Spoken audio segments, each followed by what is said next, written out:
João 20, 27. A palavra do Senhor diz assim: depois disse a Tomé: põe aqui o teu dedo e vê as minhas mãos. Chega a tua mão e põe-na no meu lado. Não sejas incrédulo, mas crente. A palavra de Deus que veio ao meu coração, e eu fiquei perplexo quando essa palavra veio, porque normalmente a gente, quando lê esse versículo, a gente fala através de um texto, através da mensagem, direcionada única e exclusivamente a falar a respeito da nossa fé ou da nossa falta de fé. Esse livro ou esse versículo, ele nos direciona diretamente a falar a respeito de um homem que não tem fé, que só acredita quando ele vê. Tem um ditado popular que a gente diz que não seja igual a Tomé, que vê para crer. Mas quando a palavra do Senhor veio ao meu coração, a palavra do Senhor veio nitidamente me dizendo desta maneira: ferida.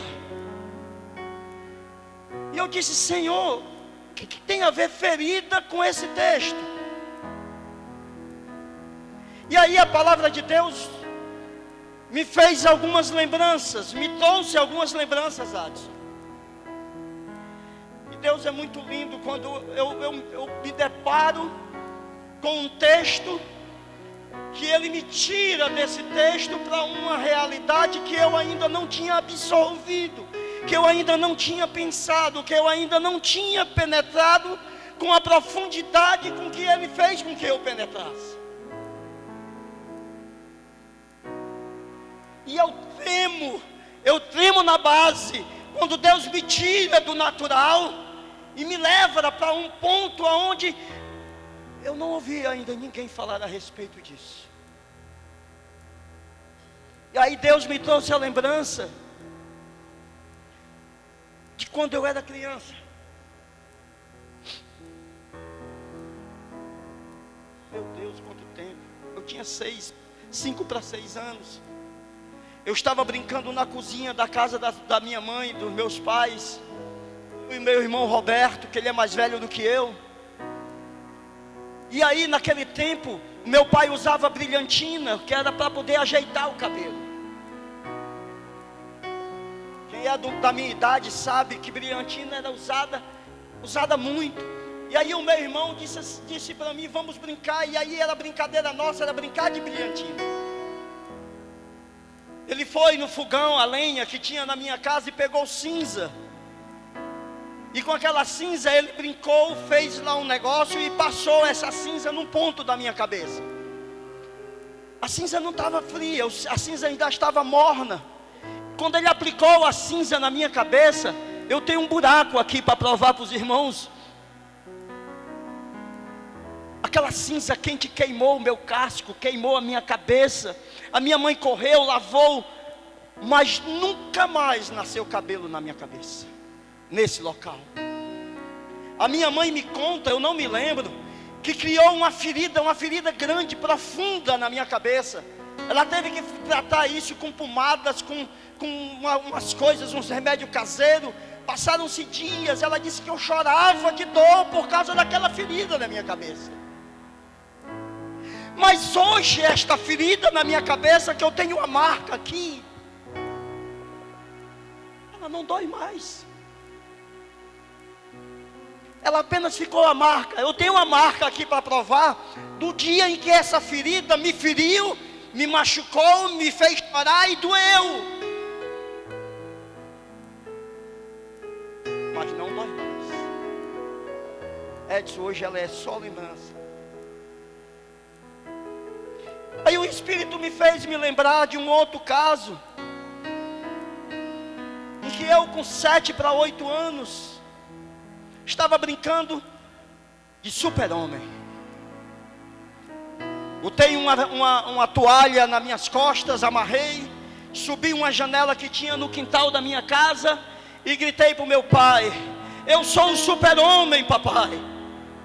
E na hora em que eu preparei o salto do super-homem para voar, O meu pé escorregou naquela janela, e eu despenquei de cima daquela janela, e tinha uma dobradiça. Naquela janela tinha uma dobradiça para fora, e do jeito que eu caí, a minha perna entrou dentro daquela dobradiça, e eu tenho a marca na minha perna para provar isso. A dobradiça entrou, rasgou, me fez grito apavorado, chamando os meus pais.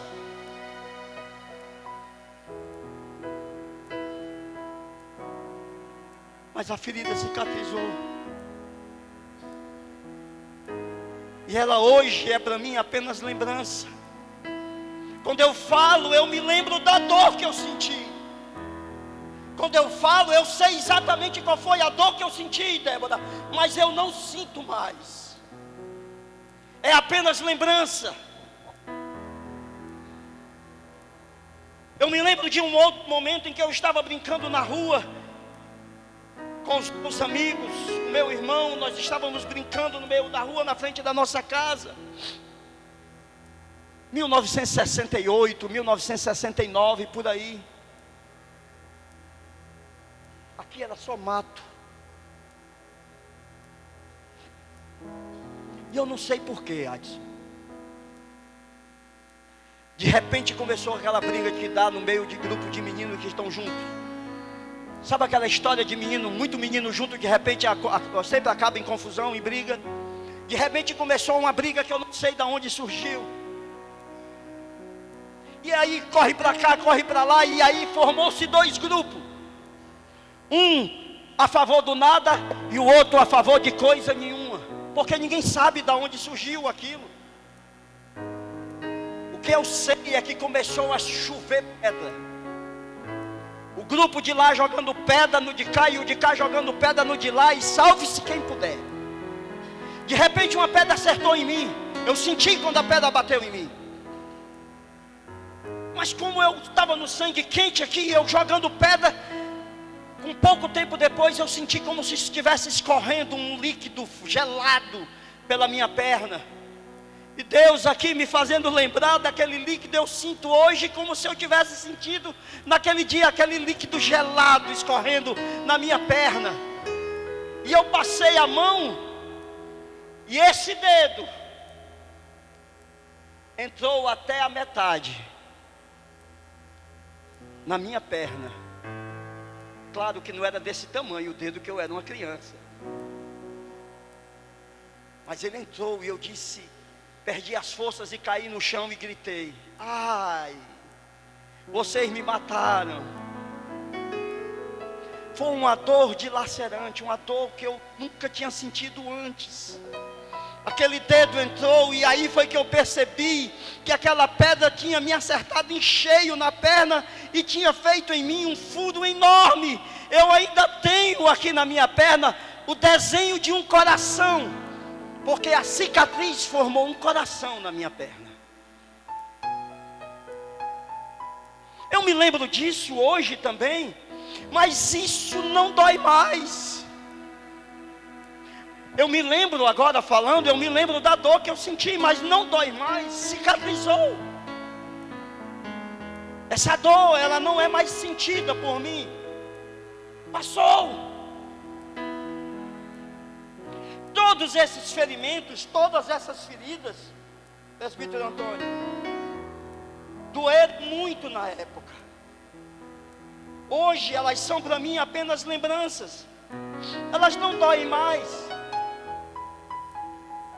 Existe coisas assim com você, não existe? Todos nós passamos por feridas assim, não passamos?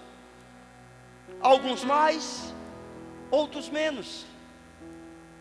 Feridas que nos feriram, nos fizeram chorar e doer muito na época, mas hoje isso não significa mais nada. No entanto, existem feridas que não cicatrizam assim tão fácil. Algumas feridas demoram muito para cicatrizar. E aí Deus me trouxe à lembrança algumas feridas que eu demorei demais para cicatrizar. Demais. Tiago, você não tem ideia o que essas feridas fizeram na minha alma. Deus me trouxe a lembrança, por exemplo, e eu já contei isso daqui, de um homem que me pegou pelas pitacas, pelo colarinho e me levantou do chão quando eu tinha 7 anos de idade, no dia da morte da mãe dele. Eu sorrindo, brincando no meio da rua, não sabia o que era morte, não sabia o que era vida. E ele, com raiva do meu sorriso, me ergueu até em cima e me jogou no chão a uma distância de mais de 3 metros. E aquela criança caiu no chão sem entender por que é que eu estava apanhando. Eu me levantei daquele chão, olhei para ele e disse: vou te matar.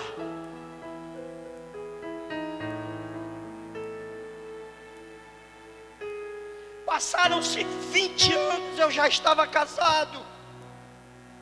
Um dia eu passando na rua onde moravam os pais dele, eu vejo descendo de um táxi que ele estava dirigindo. Na hora em que eu vejo aquele homem descer daquele carro, imediatamente, o meu espírito disse assim: é para você matar ele. Vocês estão vendo como é que eu estou? Eu falo hoje, me lembro do dia em que eu vi aquele homem e veio o desejo de matá-lo, porque eu prometi que iria matá-lo. Uma ferida ficou aberta dentro de mim, eu não sabia. Eu não sabia que aquela ferida estava lá, mas estava. Eu só soube dessa ferida no dia em que eu vi aquele homem em pé à minha frente.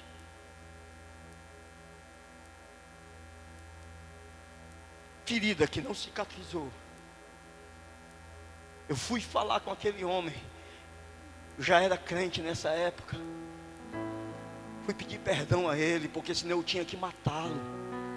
Porque o desejo de matá-lo era maior do que o desejo de ir embora. E Deus me fez uma lembrança. Eu nem me lembrava mais disso, Edson. Eu tenho um primo que eu praticamente fui criado junto com ele. Eu já estava casado. E esse meu primo, que era como um irmão para mim, começou a perseguir Natécia, dando cantadas na Natécia, minha mulher.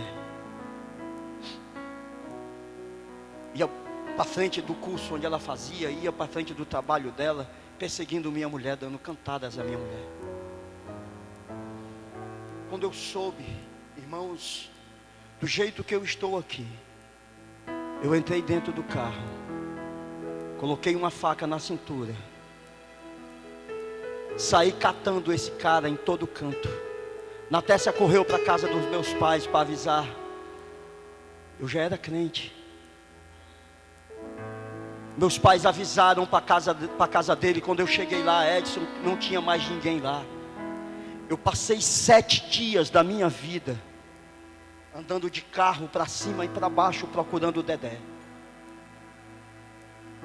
Aonde eu encontrasse o Dedé, eu iria matá-lo. Estava decidido isso. A ferida ficou aberta porque ele sumiu, desapareceu da nossa convivência, até 20 anos depois eu encontrar o Dedé. Por acaso, não foi, Natécia? Numa reunião. A ferida se abriu. Está ali ele na minha frente, à minha disposição. Feridas abertas, que nós não sabemos que estão lá, mas elas estão lá. Não foram tratadas, não foram curadas, não foram resolvidas, elas estão lá. Me veio a lembrança de um dia em que eu estava dentro de uma sala pastoral, de um dos pastores que passaram pela minha vida, em que ele me escorraçou a mim e a minha mulher de dentro da sala dele, me chamando de vagabundo e de pilantra.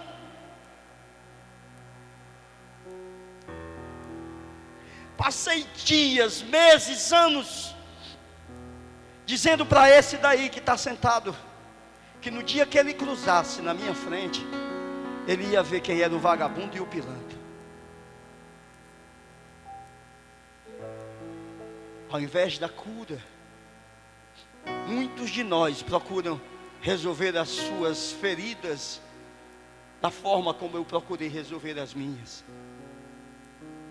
São feridas que ficam abertas, feridas que doem, feridas que quando você ouve falar, que quando o assunto vem à tona, você sente de novo, como se aquilo tivesse acabado de acontecer. Alguém aqui se identifica com isso que eu estou dizendo? Problemas que voltam, na hora em que o assunto vem à tona, o sentimento que a gente tem é que aquilo que acabou de acontecer novamente. As pessoas chamam isso, os psicólogos chamam isso de ressentimento. Ou seja, você volta a sentir novamente como se aquilo tivesse acabado de acontecer. Corações cheios de mágoas, de ressentimentos.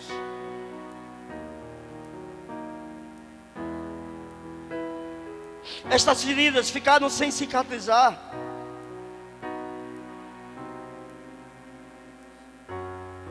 Eu tenho um joelho aqui operado. Ele cicatrizou, mas nunca parou de doer. Toda vida que eu chuto uma bola, eu me lembro que eu não posso mais jogar bola. Ele dói. Estas feridas, nós precisamos hoje falar a respeito dessas feridas que não podem ser tocadas. Feridas que estão abertas e não deveriam mais estar abertas. E você pode estar me perguntando, e o que é que isso tem a ver com o texto que você leu? Foi essa pergunta que eu fiz para Deus. O que é que isso tem a ver com o texto que eu li? Aí Deus coloca no meu coração o seguinte: ninguém que tem uma ferida aberta se atreve a pedir que outra pessoa coloque o dedo dentro, ou que coloque a sua mão na lateral da onde está a ferida. Quem já sofreu ferimento sério aqui? Uma ferida que doeu. Quando a sua ferida estava doendo, você pedia para alguém chegar e meter o dedo dentro dela? Por quê, meu irmão? Doía. Ferida aberta é ferida que dói. Mas o que é que Jesus faz, pastor, quando ele chega na presença dos discípulos e de Tomé? Jesus chega para Tomé e diz assim: Tomé, vem cá. Aqui a minha mão. Coloca o teu dedo dentro. Tomé, aqui a minha lateral. Põe a tua mão dentro aqui. Vê aqui, Tomé. O que é que Jesus estava querendo nos ensinar, meu irmão? Que a ferida dele estava cicatrizada. Não havia em Jesus nenhum ressentimento. Não havia em Jesus nenhuma dor, nenhuma mágoa, nenhuma culpa, nem nada que ele pudesse cobrar daqueles que estavam ali dentro. E Pedro estava lá. Ferida que se pode colocar a mão, meu irmão Francisco, é ferida curada. Ferida que se pode colocar o dedo dentro é ferida que não machuca mais. Ferida que eu posso apertar, ferida que eu posso colocar a minha mão toda dentro e remover ela por dentro, é ferida que não me machuca mais. Ela está sarada. E é isso que Deus quer fazer conosco esta noite. Deus quer tirar este sangramento da sua vida. O que é que eu aprendo lendo esse versículo? Em primeiro lugar, que existem feridas que Jesus mostra ser necessário que elas sejam abertas nas nossas vidas. Jesus precisava passar por aquilo que ele passou. Ele não poderia fugir daquilo, porque aquela ferida aberta era para fazer com que os seus discípulos, os seus apóstolos acreditassem exatamente naquilo que ele veio fazer. Jesus precisava ter aquela ferida aberta. Ele não poderia fugir daquilo. São feridas que quando a gente olha, muitas das vezes, a gente diz assim, não sei se vocês já disseram, esta ferida deveria ter me matado. São coisas tão grandes, coisas tão terríveis, coisas tão cruéis, coisas tão avassaladoras na vida da gente, que a gente chega a se questionar por que é que não morreu daquilo. Só que a gente precisa aprender, meu irmão, é que Jesus precisava que você passasse por aquilo. Porque há feridas que não são para a morte, há doenças que não são para a morte, há doenças que é para o nosso crescimento espiritual, há doenças que é para a nossa edificação, há doenças e há feridas que é para o nosso crescimento. Uma vez eu estava dizendo uma coisa parecida com essa, e uma pessoa na escola bíblica que diz: e por que é que Deus não nos dá uma feridazinha pequena? Porque ferida pequena não me faz pensar. Topada no dedo eu levo todo dia. Topada do dedo não me faz pensar. O que me faz refletir, o que me faz pensar quem é Deus e por que é que Deus está na minha causa, é quando Ele me coloca dentro de uma situação em que eu digo: daqui eu tenho duas escolhas, ou eu desisto de Deus, ou eu me fortaleço nele e sigo adiante.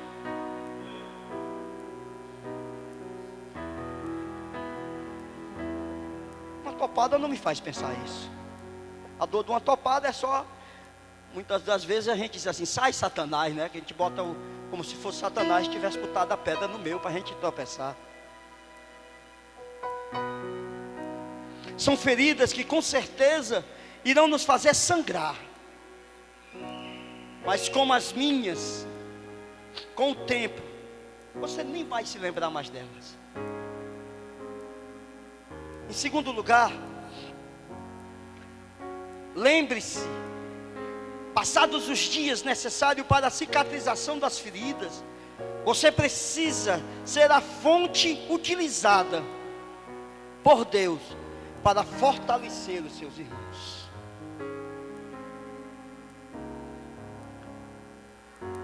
A palavra de Deus diz que Deus não nos prova além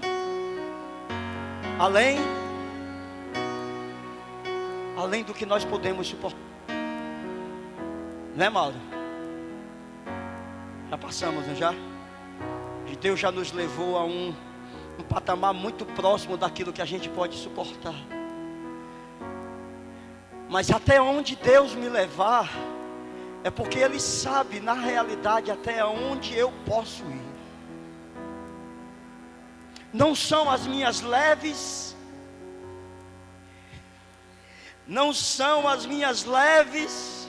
e momentâneas tribulações que me farão me afastar do Deus da minha salvação. Pelo contrário, as minhas leves e momentâneas tribulações sempre geram em mim uma fortaleza maior, para saber que eu estou pronto para ir para o patamar seguinte da prova e da aprovação do meu Deus. Não são essas feridas que me ferem e me fazem sangrar, que vão fazer eu desistir do caminho que a mim está proposto.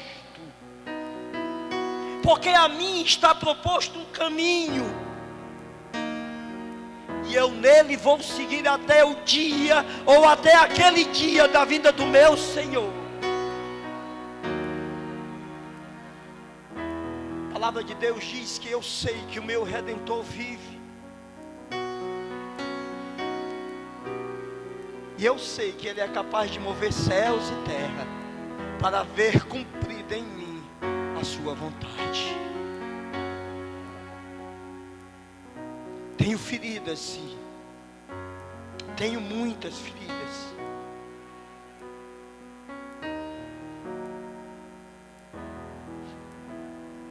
Nós precisamos estar pronto a erguer os outros. Passado o dia da sua dor, passado o dia daquela ferida que machucou, que fez você sangrar, que fez você chorar, que fez você grunhir, lamentar. Passado aqueles dias, você precisa se erguer. Porque existem outras pessoas que estão precisando da sua força, precisando do seu exemplo, precisando da sua opinião, para serem fortalecidas e não caírem.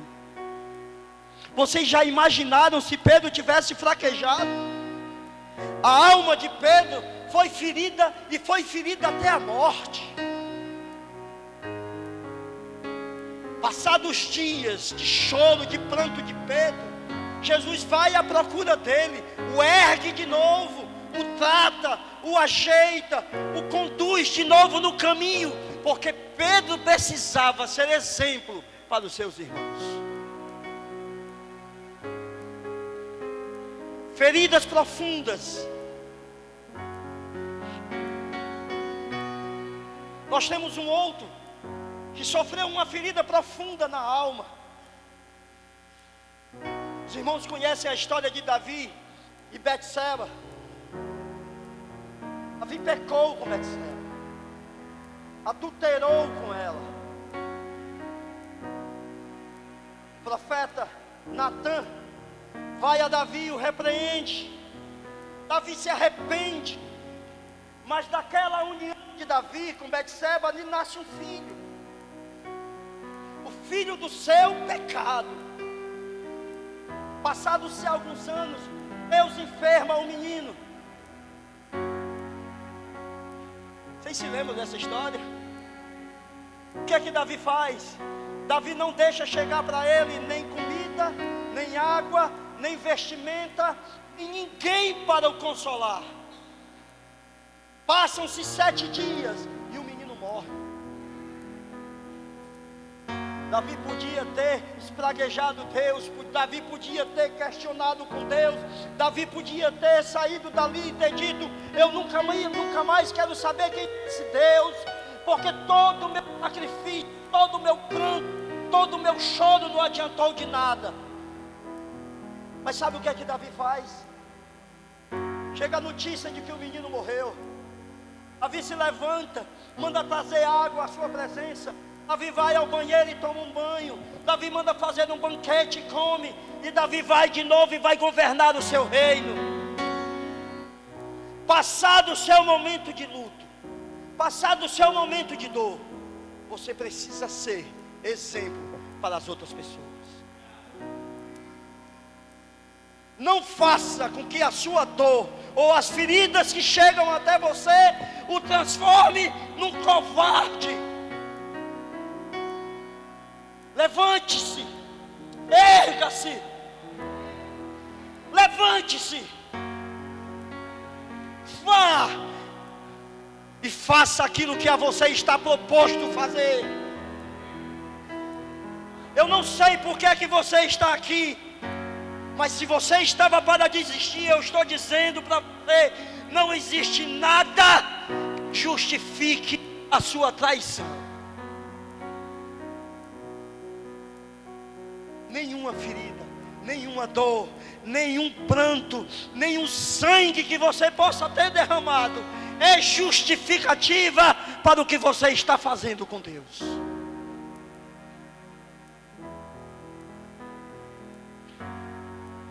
Em terceiro lugar, precisamos estar firmes, pois às vezes as feridas nos são causadas por pessoas que jamais imaginaríamos ser capazes de nos ferir.